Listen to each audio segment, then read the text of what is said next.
Hey, welcome back, everybody, to Matt and Cheryl's Gen Excellent playlist. I'm Matt. I'm Sheryl. And we continue our long project of plowing through the years to build the perfect Generation X playlist. We started in 72. We're now in 1982. We're getting toward the end of that year. Sizing up our favorite albums for the year. We've been bouncing this around. This is a big topic for me right now because I've had a surprise album come racing up to the front. Yeah. Did not expect. It's not one that's new to me, but just kind of had a revelation with it recently, and it's overtaken my favorite, so that's cool. But we still got a few things to listen to before we get. I've actually listened to a whole bunch. I'm getting toward the end of all the 82 stuff that I have in my possession already. I'm kind of to the last couple of months of the year as far as Are you album doing it releases are concerned. chronologically? Yes, yes. Okay. I'm trying to do everything chronologically now. I've listened to a lot too, and I've also found that there are a few albums that are surprising me. I'm pretty sure that I'm still locked in with my album choice just because it was such an important album to me. But I'm surprised by a couple albums that are coming up to the forefront. If I didn't feel so tied to the other album, they could definitely be ones that I would pick for this year. I like your choice, even though I think we would both agree that it's certainly not the greatest album released that year, but it was significant. Yes, and it needs to be discussed. Right, impactful Mhm. and beloved by many. So I didn't have an album like that. There wasn't any one album from 1982. There's an 82 album that I've been enjoying for a long time, even if I didn't pick up on it at the time.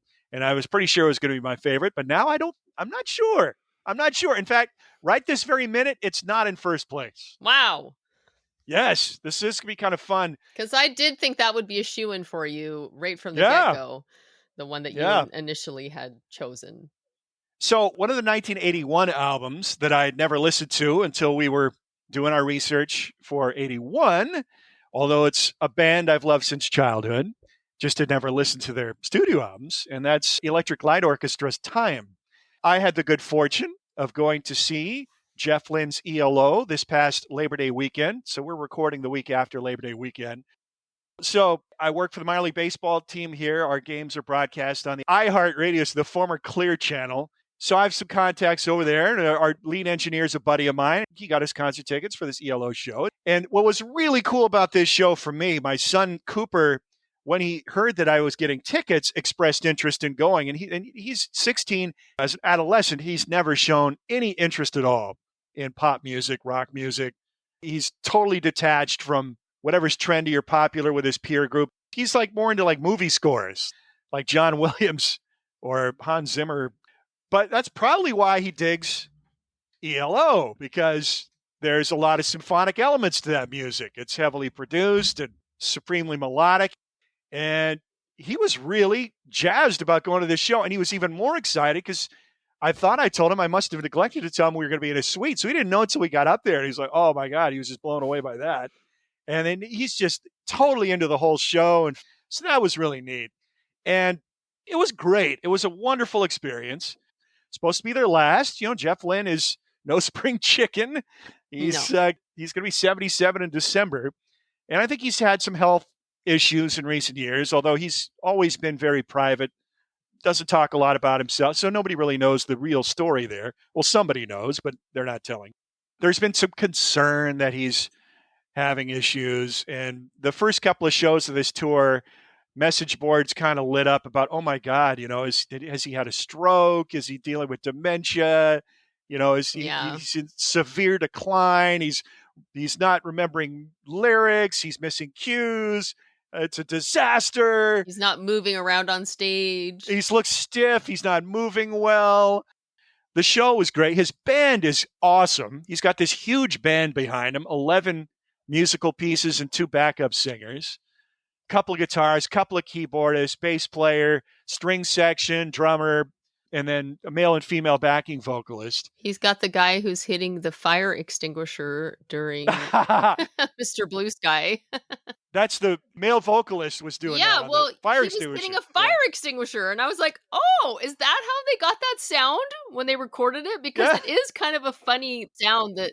Yeah, it sounded perfect. Yeah, I was like, that must be what they used in the recording. So I've been on one of these forums going back and forth with this guy who's just, putting all these alarming posts about Jeff's condition and he's in decline and it's so sad. I'm like, come on, dude. The guy's 77 years old. If you're going in there expecting him to sound like he did at ELO's peak, which is now 40, 50 years ago. And he sings in a very high register, right? too. A lot of those songs are in a very high. No, none of these guys can do that anymore. I mean, it's just not physically possible. For his age, everything considered, he's still in very good voice. When he opens his mouth, it sounds just like Jeff Lynne. He occasionally does go for those high notes, not every time, but occasionally. Sometimes he'll lay back, but he's got, not only the two backing vocalists, but several of his musical partners sing backup vocals as well. Yeah. The backup vocals are critical in these songs. They very faithfully replicate them on stage. So he's got all kinds of vocal support out there. He's got two guitarists, so he doesn't have to play guitar. And he's not the main guitarist in ELO. Like, it's not like you think of him as being a guitar player, really, or anything. He is. Yeah, but it's not like he's shredding or he's doing solos. That's not. Yeah, he's a perfectly good guitar player, but that's not what he's known for. He's known as just masterful studio guy who just creates these multi-layered, incredibly melodic, super hooky masterpiece pop songs. And if you look at the set list, you're like, oh my God, every song on that set list is great. And you know every song on that set list. And even they did pull out, it looked like they did pull out some a little more obscure stuff, like, from the first couple albums. But there's still songs they didn't play that they could have played that people would have known that weren't on the set list. Yeah, 105.38 Overture I thought was one of the highlights of the show. I thought they did a great rockin' version of that. I think it was their first single, wasn't it? Yeah. And then the other one that really stood out for me, Last Train to London. They killed that. I love that song. It sounded so good. I liked it better than the studio version. But yeah, you're right. It's all killer, no filler set list. Minor quibble, and I've thought about it some more. And again, it's, I just have a personal feeling about this just because I've really gotten into this album recently, and that's the Time record. They didn't play anything off Time, and I think Twilight is just a brilliant song to open a show. It'd be a great concert set opener. That's a familiar song. Like, that was the single from that album. But anyway, the band's great. The sound is great. Always get the incredible special effects and light show at the ELO because, Jeff has never been an actor. He's always been a very static performer. He just stands center stage, strums, and sings. Right. He doesn't move at all. He's not Mick Jagger or Roger Daltrey. No, he's not dancing around or swinging microphones. Or I don't think ever at any point in his career has he done any kind of that stuff. He just stands there, strums his guitar, and sings. So who cares about his, he's not moving very well. Big deal. He's the image of the big curly hair and the sunglasses. And he's still got the big hair. He's still, the big hair is still there. It's still pretty dark. I'm sure it's colored. I don't think he's wearing sunglasses much anymore. Probably his vision's not as good as it used to be. So for safety reasons, you can actually see through the lenses of his glasses. He's 77. So he's not going to hit all those notes. Okay. But his voice is still strong. He still projects well. He's occasional flat note. But who wouldn't? Come on. That's why you have a good band behind you and you have good backup singers. If he's feeling it, he'll go for that note. And most of the time he's hitting it. If he's not, he'll lay back and he's got all that support behind him. You're not missing anything. You're not missing anything if his guitar's not plugged into the mix. Who cares? You got two really good guitar players up there that are playing all the parts. Everything sounds amazing. Everything looks amazing. It was a wonderful show. So, all these alarm bells you're hearing, maybe he is dealing with some sort of progressive illness, but it's not affecting the quality of what you're getting. If you go to, don't miss out. If you're an ELO fan, don't miss out on a chance to go see them live one last time. So now, one of the songs we're going to talk about today, certainly influenced by the emerging electronic sounds of the early 80s, but the big song we're going to talk about today, and one of our two global hit selections for the year, the other was Down Under, that we did on our first 82 show by Men at Work. It's Come On Eileen by Dexys Midnight Runners. And this is not taking any of the prevailing trends in music to account here. In fact, it's playing against them. And it turns out to work very much to its advantage in 82 and 83 when it hit the charts in the United States. Yeah. That was basically the one hit they had in the United States. So people in the US think of them as just a one-hit wonder. I mean, they're kind of like the perfect one-hit wonder in that sense. But in the UK, they were actually much more popular. Dexys Midnight Runners is basically Kevin Rowland's band. And Kevin Rowland was the lead singer, lead songwriter. So he actually started the band in around 1978. He's from Ireland. He lived there as a young child, but moved to Birmingham when he was about 3. So he was basically raised in Birmingham. And he started the band with guitarist Kevin Archer. He and Kevin Archer started a punk band called the Killjoys. And that did not last long because Kevin Rowland definitely had aspirations to be a serious musician. And he was influenced by the Northern Soul scene in England, which we've talked about with Soft Cell. Their cover of Tainted Love came from that scene. So Kevin Rowland was coming from that same influence. He was actually really influenced by Roxy music, too. He was very into fashion. He always wanted to have a look for him and the band, which did change several times over the years. And he started wanting to put together a band with horns. He basically was looking for what he called a new wave soul band. That's what the ad was that he put out in Melody Maker. And so Jim Pattison was one of the guys that answered that ad. He was a trombone player from Scotland. He ended up being one of the few members that stuck with Kevin Rowland all the way to the Tu Raye album. So he's forming this band, and as the lead singer, he had this intention that he wanted to have a distinct vocal sound. And he was kind of going from the idea of like Elvis and Frank Sinatra to sort of have like an inflection in his voice. And so he was actually really influenced by the band Chairman of the Board. General Johnson was the lead singer of that band. And they had a hit in the 60s. Give me just a little more time. Yes. And I will surely go. Exactly. Give me just a little more time. Yeah. And when I read that, I was like, oh my God, yes, his vocals do sound exactly like that. Yeah. I'd never put that together before. He stole that. I thought it was a straight rip from General Johnson. Yeah, it totally is. And he uses that on several songs. He does. Bit of a magpie, that Kevin, as we come to discover. Yep. That's not the only thing he lifted. His vocals can be polarizing. They can be distracting at times. And, he definitely is guilty of over singing at times.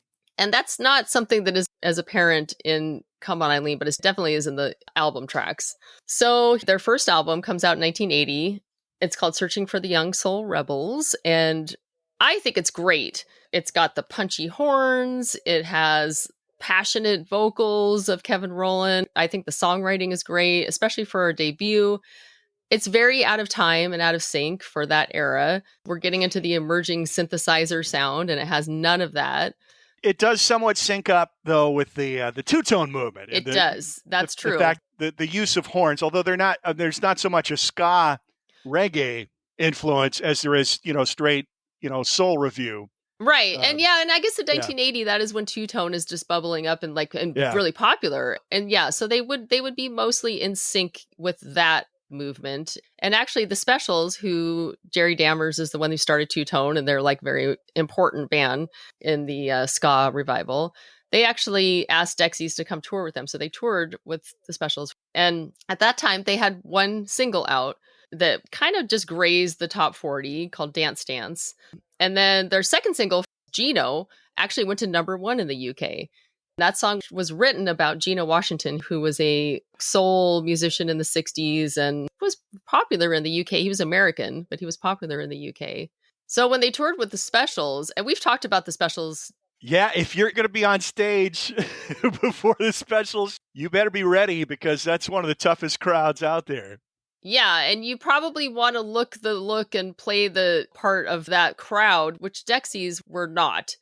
They were, wearing like pink satin flouncy shirts, and they were much more in the Roxy music kind of a style, which did not mesh well with that audience. And so Kevin Rowland quickly realized that, okay, we need to change our look here. So I think they kind of went the opposite direction. We're looking for something more tough guy stance. And so they started wearing wool caps and pea coats and basically looked like they belong on the docks in New York City, like out of the movie Mean Streets or on the waterfront or something like that.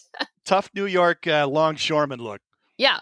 And this is just the beginning of them changing their look as they go along. And that really becomes a part of who they are as a band. Part of the long lineage of influence.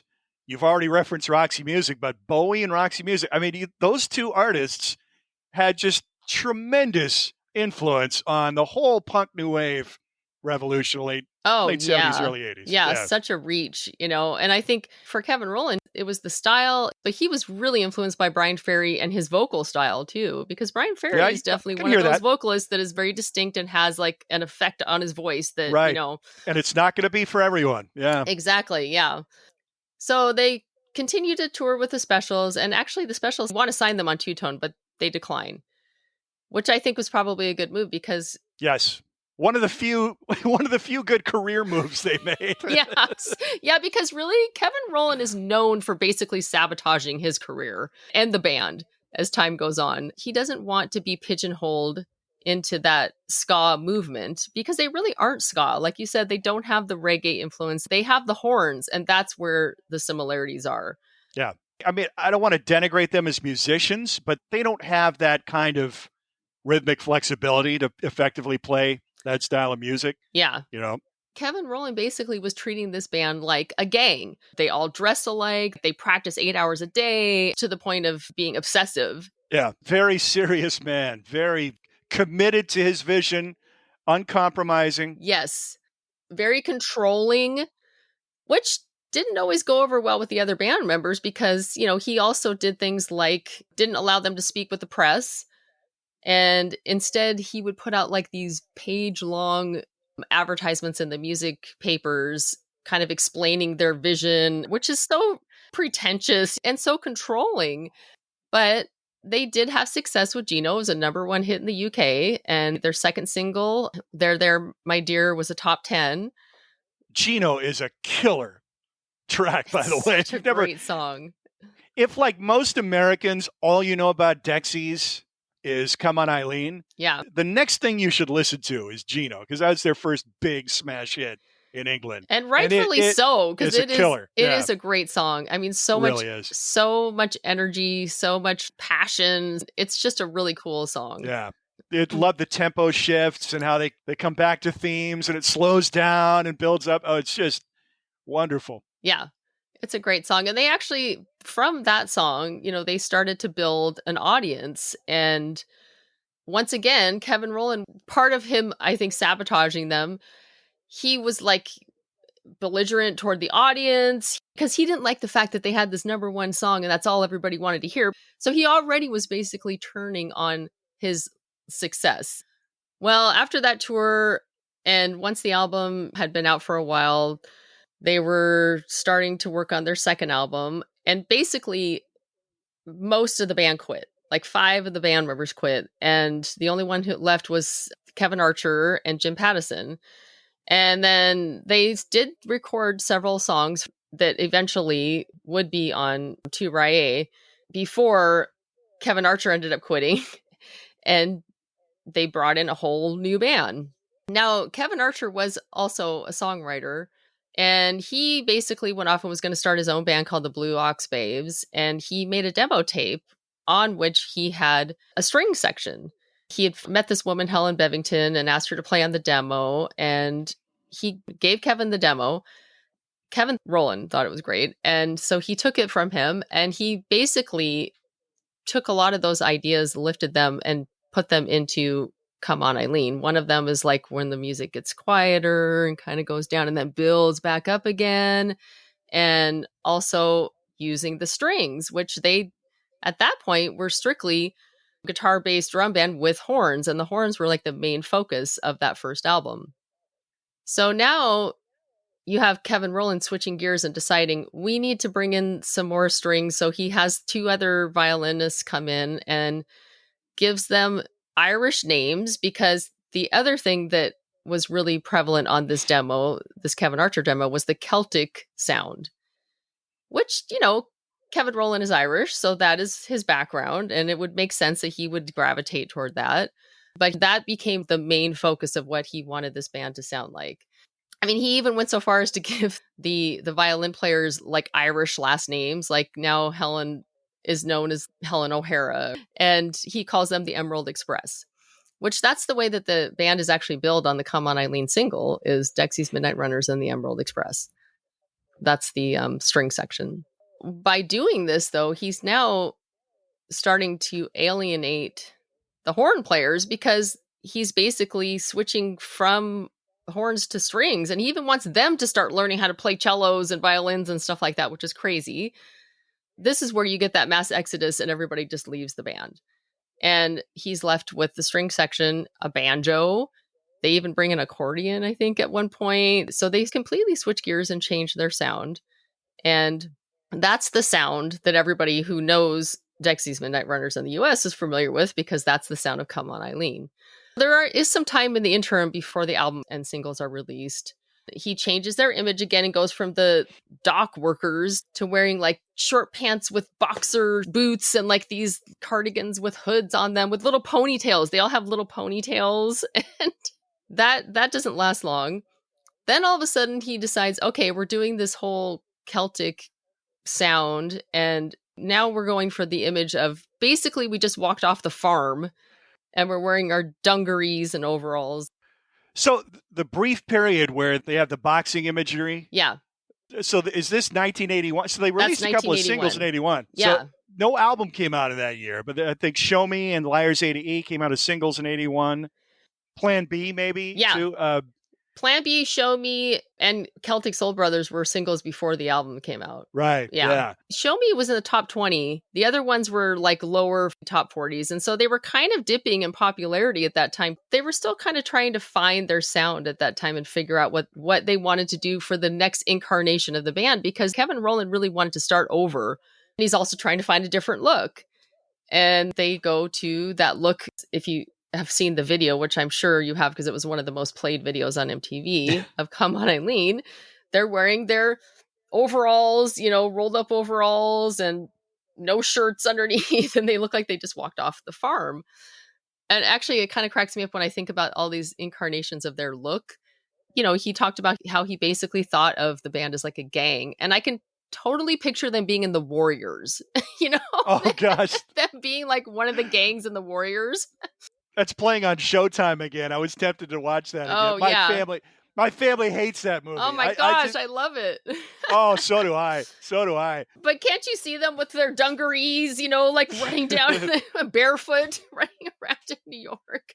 Being chased by the baseball maniacs or whatever it was. Yes, yeah. And, Dexys Midnight Runners, they're running. They would fit in that movie. That's all they do in that movie is run. So now they're recording Tu Rye, and Tu Rye is a very interesting album because even though it actually flows really well as a full album, it's kind of a fractured lineup recording that album because a lot of the songs were recorded before the horn section left the band.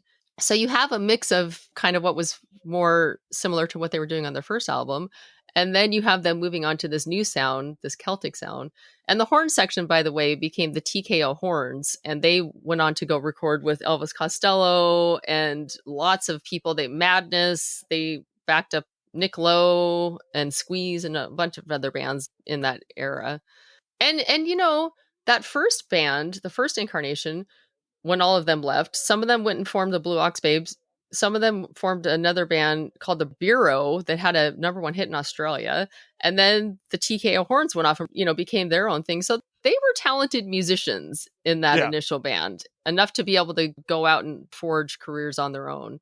So Tu Rye. Now, this is actually one of the reasons why I really love doing this podcast, because you and me both. This is one of those albums that I'd never listened to before. Of course, I know the song Come On Eileen. I love it. I always have. It's always been one of my favorite songs from the 80s.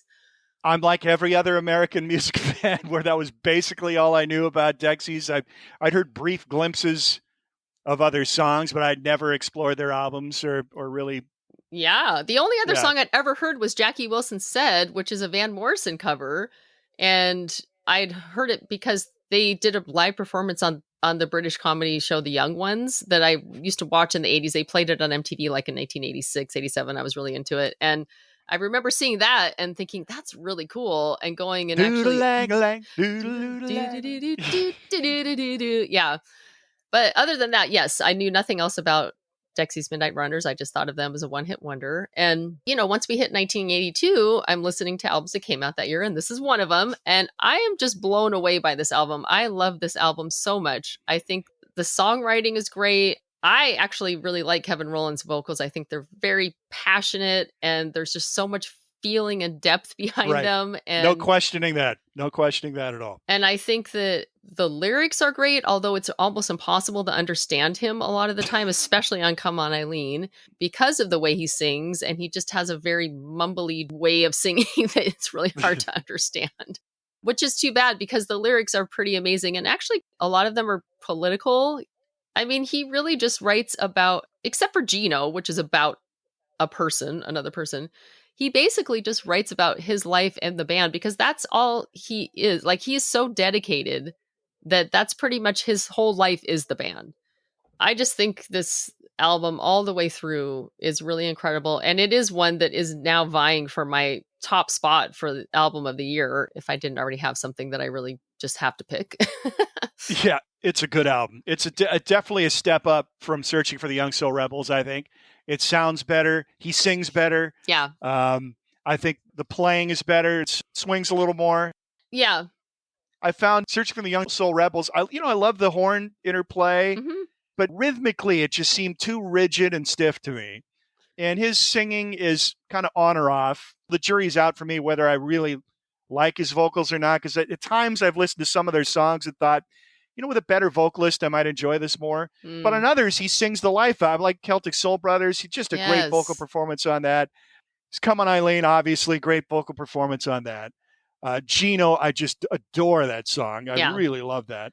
And there's a couple others on that first record that hit the mark for me. Yeah, I think the first album is a little stiff and it feels almost a little bit too intentional, like too practiced.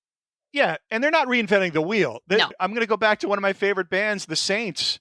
They are already doing this in 1978 with the first single on their second record, Know Your Product, which brought the soul horns into the mix and very effectively. It's stiffed as a single, but it's a great song. And then their whole third album has the horns on it and the soul influence. They even cover Otis Redding, and cover of Aretha Franklin's Save Me is one of my favorites. So, it's not an original idea on his part. Yeah. I don't know if he was even aware of what the Saints were doing at the time. Probably not. Not too many bands are doing this, but they're not alone. That's the point I'm trying to make here. Yeah. But, I went into this thinking, okay, I had this whole concept, and I brought this up with Sheryl a while back. I still kind of want to do this. I took some time and I compiled a list of artists during the time period that we're covering, 72 to 99, a list of artists who are one-hit wonders, who I think have much deeper, rewarding catalogs that people should explore. And Dexys was one of them. About 10 artists on here. So I have this feeling that it's just going to be a revelation. I'm just going to listen and just be blown away. And I didn't get it because I started with the first album, Search for the Young Soul Rebels. It wasn't a revelation. It was good, but it wasn't great. But I really think they take a big step up with Tu Raye. And part of that's probably the production and the recording. They're working with Langer and Winstanley, who had hit it big with Madness, and then went on to produce some other big records after this, and more stuff with Dexys too. So they're sounding better. And it's Langer and Winstanley before they really got the deep dive into 80s production sounds. I don't love the Elvis Costello album. I think it's his worst album. Yeah, and that's the one that TKO horns play on too. Yeah. And I'm not a fan. To that point in time, I think it's I'm not saying it's his worst album of his entire catalog. It's the worst album to that point in his career. I'd rate it even below Almost Blue. But here they sound great. These records sound great. It's still early enough, I think, in the 80s that it's not getting sucked into all these horrible trends in production. Although, the drums do sound kind of 80-ish, but not as bad as they could. I don't really think they do in Tu Raye. That's one of the things that's so interesting to me about this album is it doesn't fall prey to the pitfalls of the 80s sound. And they don't even have a synthesizer on this album, which is almost unheard of for 1982. And I think also that Tu Raye is more varied whereas the first album is all kind of the same. Yeah. They bring in slower, like waltzy ballads, and because they are using the horn still and they're moving on to the violin sound. I've loved the song ever since it came out. My love for it hasn't dimmed at all, and it's been fun listening to it more and just hearing different things. And just the fact that at this point in time, and there's kind of a common thread in the songs we're talking about this episode, and a lot of these new wave songs, American record companies were just kind of slow to get on the boat. They tried to keep punk and new wave at arm's length in America. There was this fear about it for whatever reason. So a lot of these songs didn't get released or promoted, or if they did get released, it was well after the fact. I mean, we talked about Down Under was a massive hit all over the globe before CBS Records finally relented and released it as a single in the United States. Yeah. That's kind of what happened here with Dexys. This was their first single released stateside. I think they'd had one single released in Canada prior to Come On Eileen, but nothing off the first album was released in the United States. And the fact that as new wave is becoming more influential in the pop charts, as electronics are becoming more influential in the studios and on stage, that you have this smash hit record all over the globe that prominently features banjo and fiddle. You got to respect that. I mean, that's pretty amazing. Yeah. I mean, that's one of the things that made it stand out. Yeah. You know, and I think with the video on MTV too, just their look was unusual in that way because they didn't look like punk. They certainly didn't look like New Romantics or New Wave, you know. No. And I mean, they looked like they literally just walked off the farm and never showered for a week. It's completely counter to the trend in fashion and music at this time, which is Duran Duran. I mean, yes, fashion, very fashion forward, aspirational, and they're going completely counter to that trend, dressing like a bunch of hicks. Yeah. But it is such a catchy song. It's got a great chorus that you can sing along to. It's exciting. You know, it has that part in the middle where it goes quiet and then it builds back up again and everything about it. The way the song opens, you got the intro section and then it kind of shifts tone and the violin comes in with it. Da, da, da. It's just a beautiful start. And it's a great record. It's very well produced. It's well mixed. It sounds great. Everything works, which, you know, you kind of wonder about his tinkering with these albums recently, putting out these remixed versions, in fact, director's cuts. Yeah, there's a 2022 edition called As It Should Have Sounded, which he went and remixed the whole album. I don't even notice a difference between that and what it sounded like before, honestly, because I thought it sounded great before. And he is a perfectionist. Kevin Rowland is one of those people. Yes, he's an obsessive personality. Nothing is ever good enough. And, you know, it really did end up being his downfall. You know, after this album, they broke up again. He reformed the band. They changed their look. Now they look like 80s yuppies and they completely changed their sound. They don't have any horns at all on their last album. And Don't Stand Me Down was like a complete flop. It was panned by the critics. It was totally ignored. They didn't release any singles from that album because, you know, he just thought the album should speak for itself, like 70s albums do when you just listen to the whole thing. You don't need a single. It spoke for itself. It said, "Don't buy me." Exactly. And he ended up going into a downward spiral of drug addiction and alcoholism and just, you know, came back out the other side. And now you watch interviews with him and he talks a lot about how he's apologetic about what he'd done in the past and stealing Kevin Archer's ideas and, you know, but it's very obvious that he is completely dedicated to his craft, especially at this time. And he has a vision and he's going for it and it works. It really works. And it's kind of a risk, you know, going out there dressed like farmhands and playing this music that is completely out of step with the times, but it still has enough of that pop sensibility and a little bit of that edge and the subject matter, you know, basically about his repressed Catholic upbringing and that sex was like completely taboo and was never talked about. And that even though he's having these urges that he can't deny. And, you know, I mean, I think it's a familiar topic in that sense too, if you can understand the lyrics. It seems like it's spoken from a personal standpoint, but it's also, in a way, it's a period piece, and he's setting the stage with the opening verse, which is wonderful poetry, I think. And again, not only do I want to do a feature on one-hit wonders with deep catalogs, I want to do a feature on smash hit songs where almost nobody can sing the lyrics except for like a line or two of the chorus. And this is like near the top of that list. Very few people know the words, and they're great words. Yeah. The opening lyric is gorgeous. I'm going to try and sing it here. I don't have Kevin Rowland's high vocal, but poor old Johnny Ray, sun it set upon the radio, broke a million hearts in mono. That's a beautiful couplet. Really is. Our mothers cried. Who could blame them? So sad, who could blame them? And then there's something that sing just like leading the chorus, we'll sing just like our father. So it's almost like it's setting it in a period. Yeah. So Johnny Ray was a huge performer in the early 50s, but pre-rock and roll. Big influence on Elvis Presley and others. He's actually from rural Oregon. I don't know if I read that too. He grew up in the countryside outside of Salem, Oregon. So it's like it's set in the early 50s. So even more repressive era sexually, especially if you're Irish Catholic. Yes. And then the whole rest of the song is like he's just desperately trying to get in Eileen's pants. But it's just beautiful. It's just beautifully done. Yeah. You know? And I love the backup vocals too. So sorry. So, like how they kind of call in response, and which also has a very 50s feel to it. And that's one of the things I love about this song is that it brings in the 50s, the 60s. It starts out with that bump, da bump, bump, which sounds like Tom Jones, She's Not Unusual. Like it brings in a lot of these different elements, and it doesn't sound like cliche 80s, but it still feels modern.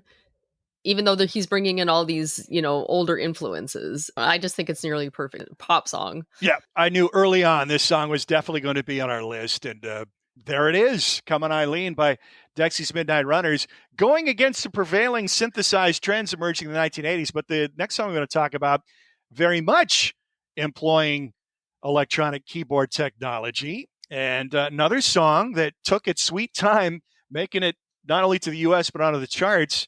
In fact, it wasn't released for a year in England after it was recorded, which makes it all the more remarkable that it still sounded modern. And that's Kim Wilde's debut single, Kids in America, which hit the American charts in 1982, but it was actually recorded right at the beginning of 1980. So at this time, Gary Newman's big in England, Cars is becoming a big hit in the United States, and it's just a really new sound, heavily dominated by synthesizers.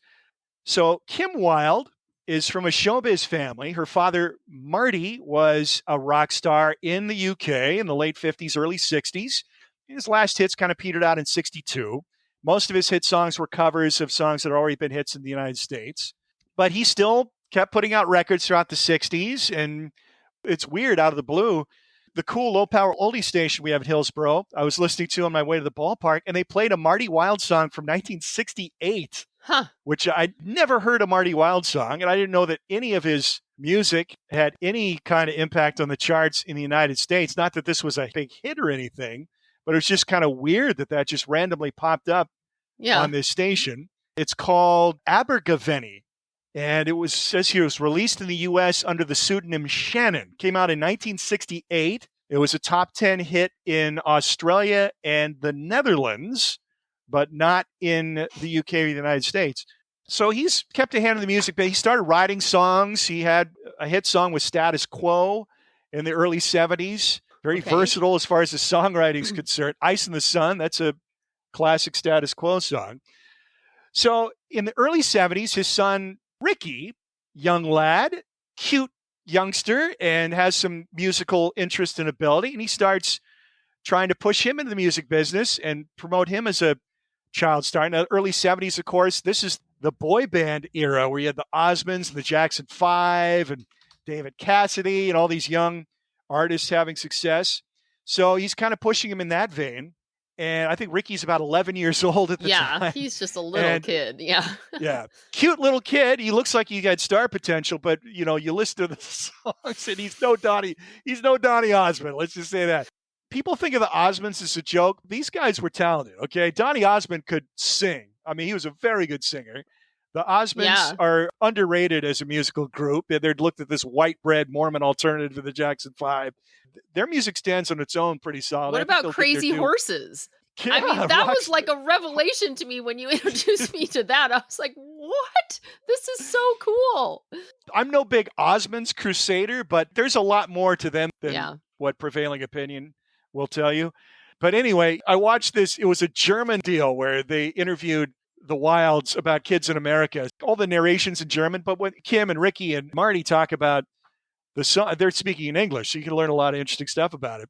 But they played one of these old Ricky Wilde songs that called "I Want to Be an Astronaut" or "I Am an Astronaut," and so he's like, "I want to be an astronaut." Oh God, it's terrible. It's horrible, degrading. Not only that, but he starts going bald as a teenager. So by the time he's 18, he's got a wicked 5-head going. So his child star days are numbered. Yeah. And Ricky had the good sense, and I think he didn't really feel comfortable out front anyway. He really was more interested in being a backroom boy, writing and producing. Turns out he had a pretty good talent for it. So he's working with a guy named Mickey Most, who was a music mogul primarily in the 60s, produced Donovan, The Animals, Jeff Beck's early singles, had a lot of success in the 60s. He had his own record label in the 70s called RAK. So he's working at this label where Mickey Most is his boss. And he's working on a project, I think one of his own projects maybe, and he brought sister Kim in to sing some backing vocals.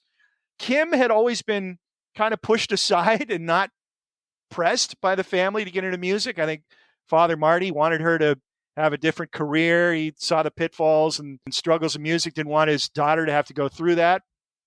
But all along, I think she's jealous of Ricky and wants to sing, wants to be a performer, but doesn't really rebel or push against that. She's very independent, but, Ricky feels like she could add something to whatever he's working on, brings her to do these backing vocals. Mickey Most happens to see her and hear her and goes, "Ricky, why don't we see what things sound like with her up front instead of you?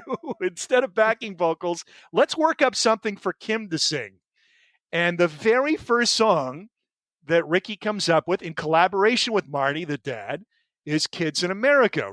For when it was recorded, which is turn of the 80s, 79 into 80, very cutting edge, okay, with the keyboard sounds, heavily dominant. Yeah. Marty's inspired by some documentary he sees about American kids, and he's horrified by their attitude, and he's inspired to write this lyric by it. And Kim records it.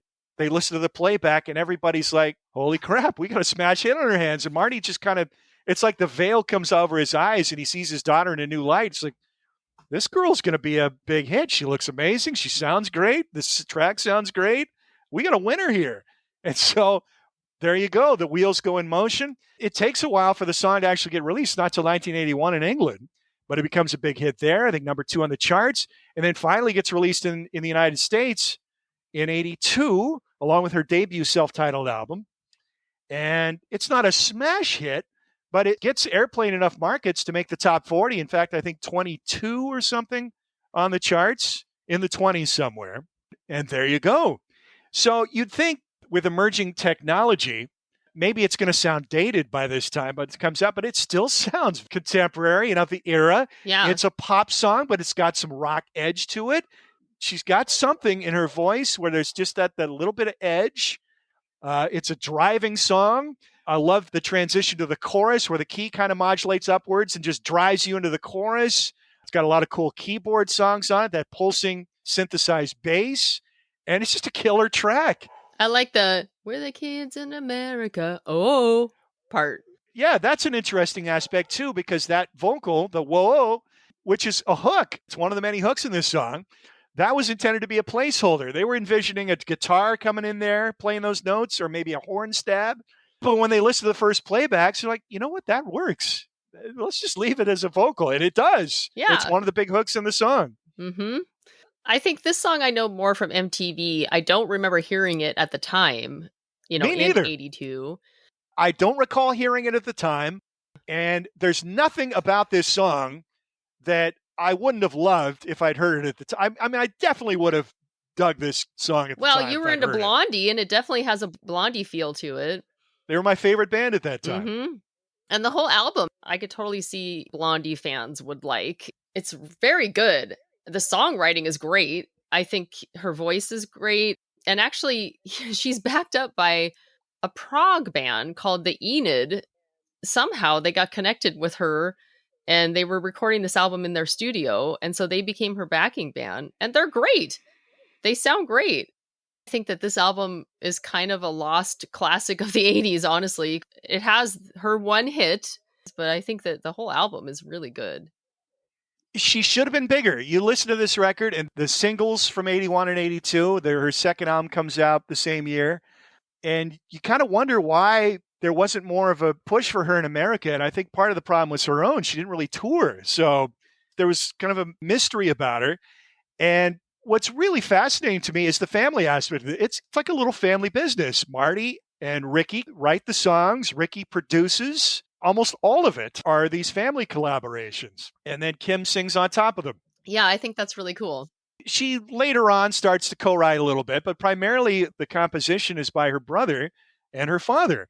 And they continue to be heavily involved in her career all through. And she was very successful in England. She had a string of hits throughout the 1980s, but she wouldn't be heard from again in the United States until 4 years later, almost 5 years later. It was really 87, I think, when her cover of You Keep Me Hanging On all of a sudden rockets up to the top. It was a number one hit in the United States. Yeah.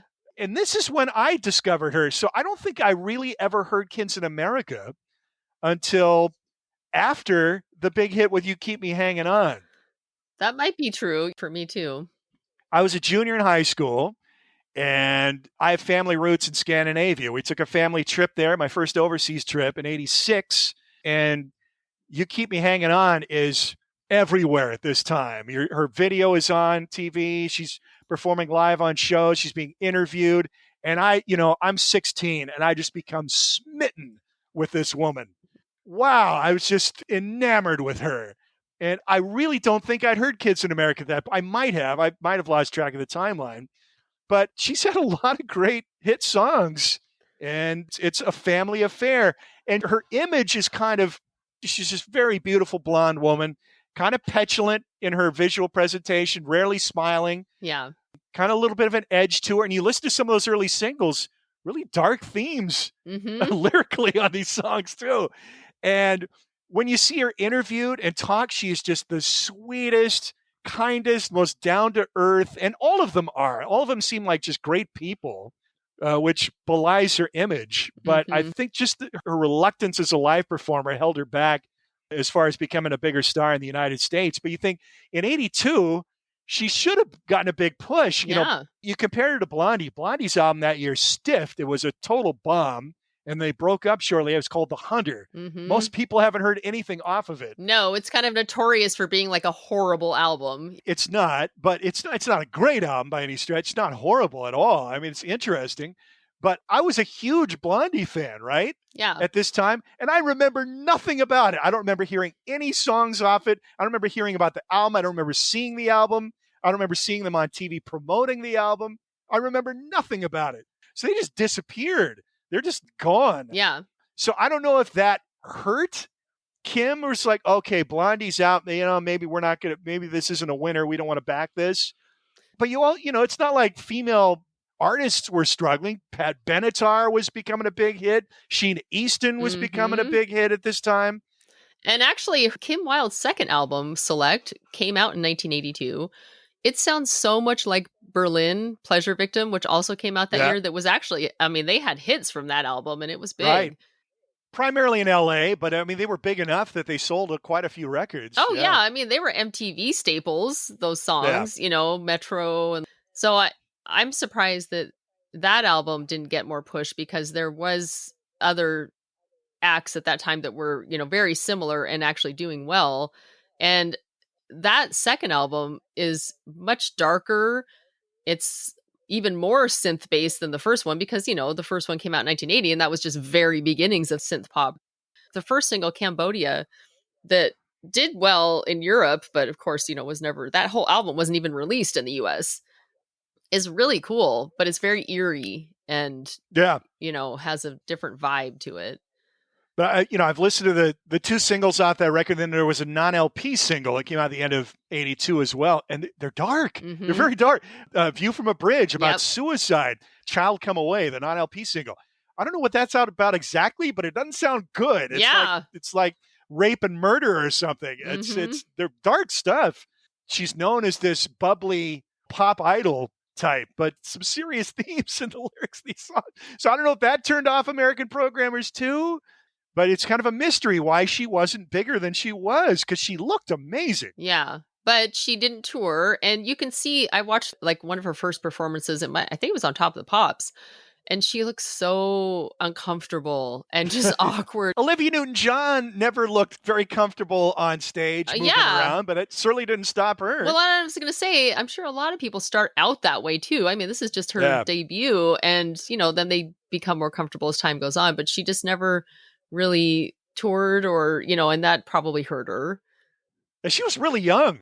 I said she's following in her brother's footsteps in the music biz. That's her younger brother. Ricky was even younger than she. He was like 18 producing this first hit single. And she was like 19 or 20. But it's just a cool I love the family aspect of it. They just seem like nice, decent people, Mm-hmm. You root for those kind of folks. And it's a great song. I love the song. Yes. Oh, yeah, absolutely. So it seems like a one-hit wonder, but again, just left field, huge hit later in the United States. And that's it. I mean, no real follow-up to that either. Yeah, and that one was interesting too, because that song I definitely remember hearing You Keep Me Hanging On, but I didn't really make the connection that was Kim Wilde and the same person who did Kids in America. Like I just felt like there was so much time in between that they didn't really seem connected. And yeah, you're right. Then it was just like she just kind of disappeared, and you didn't really ever hear anything about her at the time or after that. I don't know how that even came about and how that became a hit in the US. I guess maybe because it was a Motown song, and a song that people are familiar with in the US. Well, has there ever been a bad version of that song? No. It's one of the greatest. It's one of the greatest songs from one of the greatest music labels in the history of recorded music. It's hard to screw that one up. Even the drugged out 60s version by Vanilla Fudge is great. Oh, I love that. So Kim, I had a bit of an obsession there in '86, and it's fun to go back and revisit. She kind of got out of music for a while, became a landscape gardener, and kind of became popular preaching gardening on various TV shows and stuff. And then she got back into music recently. She still looks great, and she still sounds great too. And she's still working with brother and dad.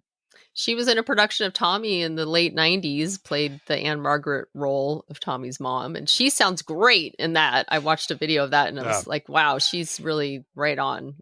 Her voice is great. So there's one other song we wanted to talk about here. And we already mentioned the 2-horse race now for my album of the year. I'll go ahead and say it. Special Beat Service is the one that's been a breakthrough for me recently. And that was produced by a guy named Bob Sargent. He produced all the English beat stuff. And he also produced a record that came out in 1982 by a band called Haircut 100. Wasn't their first big hit. It was their only hit in the United States, Love Plus One. Yes, which is one of my favorite songs from the 80s. I mean, this to me is like the ultimate 80s song. It is, another one-hit wonder in the US. Are you going to explain what it's about for us? I have no idea what it's about. And actually, it's another one of those songs that it's kind of hard to understand what he's saying in the verses. And it's also one of those songs, too, that it's the chorus that makes the song. I mean, the verses are very just kind of bland. There's not a lot going on. But, you get into the chorus and everybody knows the chorus. And it's very simple, but it's just like a perfect pop song. And I think the band, Haircut 100, which was only a band for, they actually did have 2 albums, but they only had 1 album in this incarnation with Nick Hayward as the lead singer. And he really is what makes this song great too, I think, because I love his vocals. So the band was formed by Nick Hayward, Les Nemes on bass, Graham Jones on guitar. Their first single actually is Favorite Shirt, Boy Meets Girl, which I remember hearing that song too. Boy Meets Girl. Yeah, super catchy, punchy horns. That song reached number 4 in the UK. And after that first single, though, when they started to record the album, they did something that was very important to their sound. And they replaced the drummer with an American drummer named Blair Cunningham, who had worked as a session musician. He had a funk R&B background, and that really elevated them and changed their sound. And so they record this one album, Pelican West. Once again, this is one of those albums that I had never listened to before. Great album all the way through. It's so good. It could possibly be in contention for me, except there is a problem in that a lot of the songs do sound similar. Nick Hayward was really influenced by Steely Dan, the Doobie Brothers, and you can hear the Doobie Brothers in the guitar sound, where you get that chunka chunka chunka chunka chunka guitar on a lot of songs on this album. And that's where I think it starts to sound a little bit too similar. But I actually really think that Nick Hayward is very underrated as a songwriter, a vocalist. He kind of reminds me a little bit of Neil Finn from Split Enz, which we've talked about a lot. He just writes perfect pop songs. And, when this album came out, it was a big hit in the UK. They had 4 top 10 singles from that album. I'm sure that a lot of people have seen the video for this song because it was also played a lot on MTV. They were super cute, preppy guys. They always dressed really nice. They had like the sweaters and the bright colors, and their hair was like perfectly combed. But they look like they're about 15 or 16 years old. Especially Nick Hayward. Once this album became popular, they were really thrust into that whole teen idol space, along with bands like Duran Duran. So, Nick Hayward was kind of expected to become this like teen idol. That wasn't him. He wasn't ready for that kind of stardom. The smash hits era, that's when that magazine was pretty influential, pushing these. Yeah, where you have the pinups, basically, right, of all these guys from mostly like the new romantic bands. We'll talk more about that when we dive into your album of the year. But, yes. I remember my sister always got Smash Hits magazine. She was a huge Duran fan. Yeah. So I think that for Nick Hayward, he was kind of pushed into a couple different directions. He was pushed into the teen idol, but then he also, because he's such a great songwriter, I think there were expectations that he was going to become like the next Paul McCartney or Elvis Costello. So after this album came out, he actually kind of had like a breakdown and just couldn't handle it and left the band. And so this album, Pelican West, stands as the only recording with Nick Hayward. And it's a great album. It's a great song. I think the song is definitely known for its video, and the video is really goofy. There's a point where he's dressed like Tarzan, like swinging on a rope, but it's so endearing. I think both the video and the song are so endearing that it just feels like such a happy, sunny song. And it's like one of those songs that just can't help but smile when you hear it. Yep, and it's on the leading edge of that second British invasion. The floodgates hadn't quite opened up yet as far as these British acts, these newer young British acts taking over the pop charts in the United States, but they're on that leading edge. Yeah. And this song is actually selling in the United States before people really picked up on Duran Duran. Even though Duran Duran had been out, people hadn't really picked up on them yet in the United States. So this is right before that when this song is hitting. Yeah. Once again, though, this is not a song that really fits. There's not really synthesizers. You've got the horns. There's like a vibe solo kind of in the middle of it. This, I think, is where Sargent comes in, too, because you won't hear synthesizers on the English beat stuff either. You're not getting into all those synths and Linn drums and all the technology that, if used well, can sound good, but 99% of the time it spoils a lot of the music from that era for me. Yeah. This has more of an organic sound to it. Yeah, like this English beat. It's a great sounding record, very well produced, very well recorded. Yeah, and I feel like this song is one of the songs that really has lasted. It's kind of one of those just ultimate 80s songs that will never go away. Hallmark of 80s compilations. Yes. Did you hear it at the time? I don't recall hearing it at the time. No, I don't remember hearing it until later, and only from MTV. I don't ever remember hearing it on the radio. Yeah. Once again, never listened to the album. Went back and listened to the whole album. I think, Nick Hayward is a very McCartney-esque songwriter. Think of like Listen to What the Man Says, with the horns. It's very similar to what he's doing on this album. But there are issues with how a lot of it sounds similar. And also there's some songs on here that really feel like they could be the house band on the Love Boat. Except maybe just a little bit cooler. They're very slick. They're very smooth. They're good players. Yeah, they are.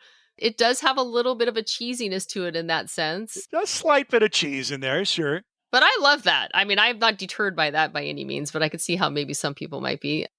Left One also has that thing, sort of like Kids in America, where yeah, yeah, yeah, yeah, yeah.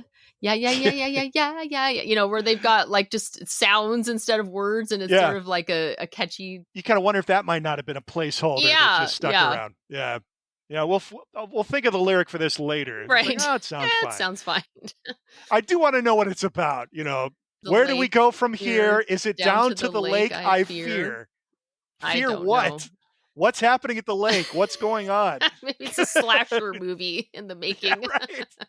Is there a dark undercurrent to this song we don't know about? Has he ever talked about what it's about? Not that I know of. I can't imagine there could be any dark undercurrent to anything they're doing on this album because it's so sunny and poppy. It's just such a bright sound and it just feels so good. Yeah, very positive vibe. Brings a smile to your face, brings back positive memories of the era. Yeah.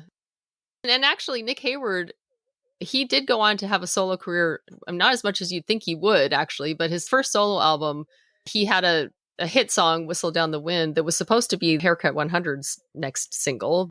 Such a good song. I love that song. And his solo album from 83 is great. It doesn't have as much of that sunny pop horns and everything to it. It's different, but it's still funky and groovy, and it's really good. I like this record a lot more than I was expecting. I've listened to it a couple of times. I'm going to listen to it more. I actually like the tracks around it a little more. I Lemon Fire Brigade, Favorite Shirts. Mm-hmm. Not that I don't like Love Plus One, but it's just, again, it's a lush production. It's 80s, but it's not falling prey to the electronics and the production cliches. It's funky. You got that chicken scratch guitar in a lot of these songs. They've kind of mastered this smooth kind of funk. It's kind of predating the Brit funk era. And again, Bob Sargent, he produced Breathe. That was kind of like his last big hit was the, Hands in Heaven. But no, it sounds, I was just kind of like, oh, this is not what I was expecting. It's way better. It's a quality pop album. Yes. I feel like that there were several albums from 1982 that kind of have this feel. They're more sophisticated. They don't necessarily sound of the time. They don't sound dated from the time. Two I Raise one of them. This album, I think Elvis Costello Imperial Bedroom is also in that category. Like Joe Jackson Stepping Out, Donald Fagen The Nightfly. I also think Special Beat Service kind of fits into there too. So I think that these albums kind of have that timelessness to them. They're drawing from sounds of the 60s, even maybe back to the 50s. They still sound modern in the 80s, but they're not dated. And a lot of these are very high quality recordings too, especially the Nightfly is just immaculate. Yeah. What a great album. Mm-hmm. There's a track on there. The album came out in 82, but one of the singles out in 83. I think it's probably going to be one of my picks for 83, but that's an album I've really enjoyed getting back into. Yeah. So we've kind of gone back in time here a little bit. The Haircut 100 song was January 82 release, single. Come On Eileen came out in June of the year. And Kim Wilde's Kids in America was a spring 1982 release in the United States, although it was a much earlier release in England. So we're getting into the late summer now with our final songs on the list. I'm not sure where we go from here. I think Sheryl and I might have to resubmit our lists and match to see how I don't know how many songs we have left to choose. I'm not sure. Because I am looking at my list right now and I can see at least 5 songs that I haven't chosen yet that I thought I was going to. I think I've got 13 here, if I'm counting correctly. I hope I'm not leaving anything out. I think I had 5 songs left and I just chose 2. So now I might have 3. But one of mine goes to Mike, so I may only have 2 left. Speaking of which, is Mike nailed down a song on an album yet for 1982? No. He hasn't given me any indication of what he's doing. Come on, Mike. Come on. I like to get these in advance so I can listen to them in the playlist context before we actually talk about them. But some of the songs we're looking at here down the road, you could You Can Do Magic already? No. And I think we need to get that one in there because that was on both of our lists. Stepping Out, you already mentioned. I know you love I Melt With You by Modern English. Maneater by Daryl Hall and John Oates is one I'm considering as a big U.S. hit from that year. And then, of course, The Who's final studio album before a hiatus. A couple of killer singles off that record as well. And there's still some other songs in there for contention, jockeying for position. So 3 songs we're adding to our playlist for this week. The Global Smash by Dexys Midnight Runners, considered a one-hit wonder in America, certainly not a one-hit wonder in England, but Come On Eileen. Love Plus One, early entry in the second British Invasion Stakes by the band Haircut 100, their lead singer Nick Hayward. And Kim Wilde's debut single, Kids in America. We're on the back half, getting our final songs. We still have to pick our favorite. I still have to figure out, is it going to be XTC? Is it going to be English Beat? Is it going to be somebody else? I know, you always seem like you start to question your initial choice and then you go back and forth and find some new things. And then you end up going back to the initial choice. So, but I don't know. We'll see what happens this time. Michael Jackson releases Thriller before the end of 1982. Prince's big breakthrough album, 1999, comes out in late 1982. So there's some definite contenders out there that could unseat one of those two. But I'm pretty sure it's going to come down to one of those 2 records for me. Despite the fact that we agree, not the greatest album of 82, certainly a meaningful album for you, Duran Duran's Rio. We may talk about that next time we get together. But until then, you've been listening to Matt and Sheryl's Gen Excellent Playlist. I'm Matt. I'm Sheryl. Thanks for tuning in, everybody. Take care.